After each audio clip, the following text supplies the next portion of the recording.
हर नागरिक के कर्तव्य क्या हैं राष्ट्र के प्रति, समाज के प्रति।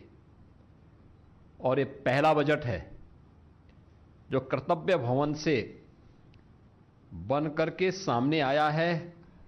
हर भारतीय को अपने कर्तव्यों का एहसास कराने के लिए भी यह बजट आग्रह कर रहा है, जिसमें राष्ट्र के प्रति कर्तव्यबोध और भविष्य की जिम्मेदारी भी इस बजट में हम सबके सामने दिखाई देती है। युवा शक्ति संचालित, गरीब वंचित केंद्रित विकास और समान रूप से पूरे देश के अंदर एक समावेशी विकास को ध्यान में रख करके वर्ष 2026-27 का यह बजट कल वित्त मंत्री जी ने देश की संसद में प्रस्तुत किया है।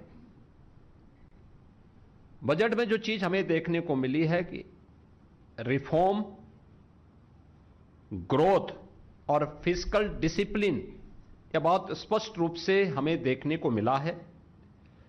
यानी तीनों एक सूत्र में पिरो करके हम आज एक मजबूत भारत के निर्माण की दिशा में आने वाली पीढ़ी को जोड़ करके आगे बढ़ सकें, इसके लिए यह बजट एक सुदृढ़ नींव के रूप में काम करेगा। कल प्रस्तुत संसद में प्रस्तुत बजट इसका प्रतीक है। बजट में हर नागरिक के लिए जो अपने कर्तव्य के बारे में मैंने कहा ना कि मूल कर्तव्यों के बारे में हमने अक्सर चर्चा सुनी है। बजट के माध्यम से 3 महत्वपूर्ण कर्तव्यों की ओर ध्यान आकर्षित किया गया है और इसमें जो महत्वपूर्ण पक्ष इसके माध्यम से हम सबके सामने आए हैं, देखने को मिले हैं कि उन सब पे भी हम लोग आगे बढ़े हैं। बजट में किसान, युवा, महिला और गरीब, इन सभी पक्षों को, इन सबकी आकांक्षाओं को ध्यान में रख करके यह बजट प्रस्तुत हुआ है। स्वाभाविक रूप से इस बजट के माध्यम से देश की सबसे बड़ी आबादी के राज्य की आकांक्षाओं की पूर्ति भी होती है। उसके लिए नई संभावनाओं के द्वार खुले हैं। इसमें मुख्य सबसे पहली बात है कि 10,000 करोड़ रुपए का एमएसएमई सेक्टर के लिए बजट का प्रावधान।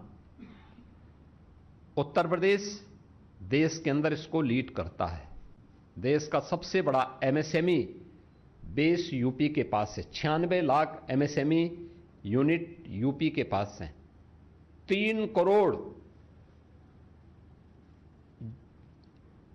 जो हमारी आबादी है, इस एमएसएमई के माध्यम से आर्थिक स्वावलंबन के पथ पर अग्रसर होती है। ये 10,000 करोड़ रुपए का जो एक फंड है, हमें एमएसएमई सेक्टर में, जिसको हमने ओडीओपी के रूप में, वन डिस्ट्रिक्ट वन प्रोडक्ट के रूप में प्रमोट किया है, जिसको हमने ब्रांडिंग की है, डिजाइनिंग के साथ, पैकेजिंग के साथ, एक्सपोर्ट के साथ जोड़ने का कार्य किया है। हम लोग इस बात को महसूस करते थे कि हमने ये तो किया, इसने हमारे एक्सपोर्ट को बढ़ाया, इसने रोजगार का सृजन किया, अब आगे क्या?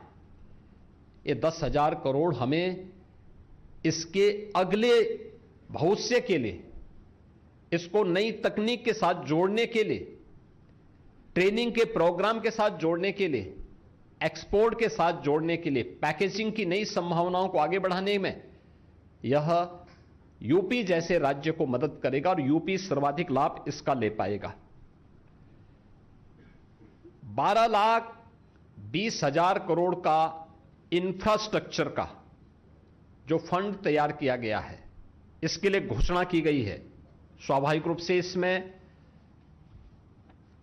इंफ्रास्ट्रक्चर विकास का है, कनेक्टिविटी का है और भी अन्य सेक्टर को आगे बढ़ाने का, जिनमें 7 रेलवे के नए कॉरिडोर दिल्ली वाराणसी, वाराणसी सिलीगुड़ी, ये 2 यूपी को प्राप्त हुए हैं। इन 2